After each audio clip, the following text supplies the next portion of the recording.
Hey loves! Ohayo! At ang unang araw nitong January natin ay gagawin nating makabuluhan sa pamamagitan ng paggalag. At talaga namang kung mapapansin nyo, talaga namang pinaghandaan ng lola nyo ang araw na ito. Grabe loves, alam nyo ba, yung pupuntahan natin ngayon, isa sa talaga namang nasa bucket list ko kahit nung nasa Pilipinas pa ako. Opo, tama po kayo. Kasi po yung Japan, kahit hindi ako magtrabaho, kahit hindi trabaho ang ipunta ko dito, yung pag-aura, yung paggalag, sobrang number one goal ko sa buhay yon. Kaya sobrang lahing blessings mula kay Lord na hinayaan niya ako makapagtrabaho dito sa dream country ko. At nandito na nga po tayo sa Eki, dito malapit sa Sky Tree. Ayan, may paganyan ng lola nyo dahil hindi po ako nakapagkulot kanina.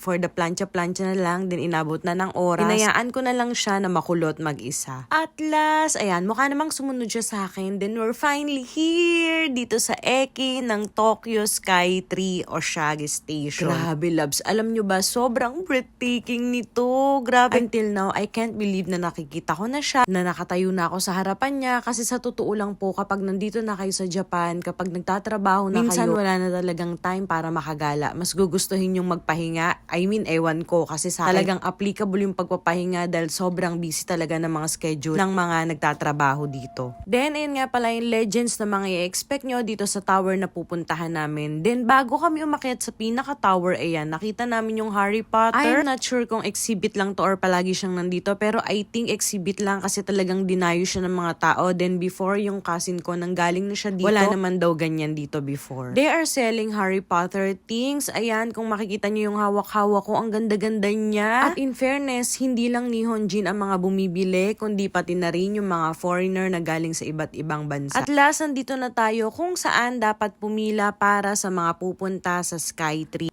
By the way, loves, nakayuyako po kami. Ang ibig sabihin po nun in English, naka-reserve po kami dito sa Tokyo Oshage, Tokyo Sky Tree. Then, ayan yung price list niya, loves. Stop nyo na lang yung video kung gusto nyong makita kung magkano. Ayan yung ticket namin. By the way, iba yung lane ng naka-reserve sa bibili lang or naka-walk-in lang with that day. Yung kulay blue machine, doon yung mga naka-walk-in. Then, yung kulay red, doon yung mga nakapagpa-reserve na. Then, nakapila na tayo dito sa elevator. Alam nyo ba, loves, sobrang solid ng elevator nila. May theme, summer, spring, winter. Ganon! Panalong-panalo talaga. Then, ayan yung mga expect nyong makikita doon sa pinaka-tower. At nandito na nga tayo sa exciting part. Tignan nyo naman, loves, kung gano'n siya kastig. Grabe. Reminder lang, wag nyo nga palang iwawala yung pinaka-ticket kasi kakailanganin nyo yung QR na nandun. I-scan nyo yun para makapasok kayo sa pinaka-tower. Trivia lang, loves, alam nyo ba na yung Tokyo Sky Tree is also the world's tallest freestanding tower? And it exceeds the height of Tokyo Tower, previously the city's tallest structure by 634 meter, 2,080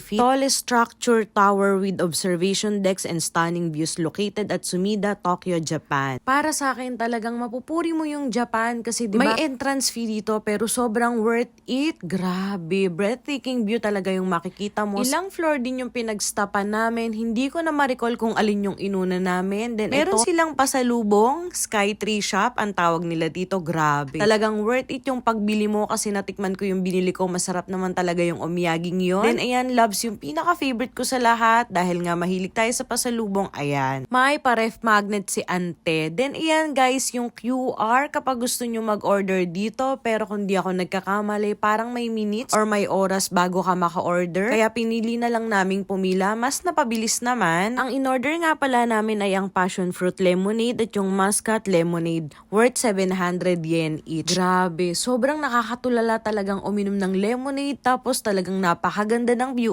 Akalain nyo bang napapaganyan na tayo? Then iyan, isa sa activities na pwede nyong gawin dito worth 1,500 yen siya. Kung di ako nagkakamali, makakapag-picture kayo kasama ng view sa baba. By the way, loves, isa to sa pinaka-hassle na galaan para sa akin na kasi kapag nauuhaw ka, kapag nagutom ka, hindi mo na kailangan bumaba. Mayroon mismo sa tower na pwede mong bilhan ng pagkain at inumin. Napakarami talagang pasabog sa elevator. Tingnan nyo, diba? Pak na pak talaga, hindi ka maboboring at napaka-rapid kasi napakabilis niya. Bukod sa Tokyo Sky Tree, souvenir shop. Meron sa 5th floor na mabibilan nyo ng maraming pasalubong talaga. My heart is full. Grabe, ang ganda-ganda talaga ng view dito. Ayan, tignan nyo loves kung gaano karami yung mga pwede nyong bilhin, pati yung mga replika ng pagkain. Which is number 1 ng Japan sa famous na paggawa ng ganyan. Tignan nyo loves. Sino mag-aakalang hindi totoong pagkain yan, di ba? Sobrang worth it ng lakad namin na to. I mean, ng gala namin na to. Kasi kada building na mapupuntahan namin talaga namang may pakulo. Tapos meron ding Pokemon. Parang exhibit siya. I mean, parang store yun eh. Kasi talagang Pokemon house siya. Hanggang paglabas ng Tokyo Skytree, talaga namang sinulit namin ang mga moments na pwede naming gawin. Oh, Pak, be, sige, Aura, galingan mo. Be, bili, sino ka dyan? Yun lang, thank you so much my sugar families from Yokohama. Thank you Lord sa bagong experience. Thank you guys for watching. Keep safe, God bless, love you. Bye-bye, enjoy loves!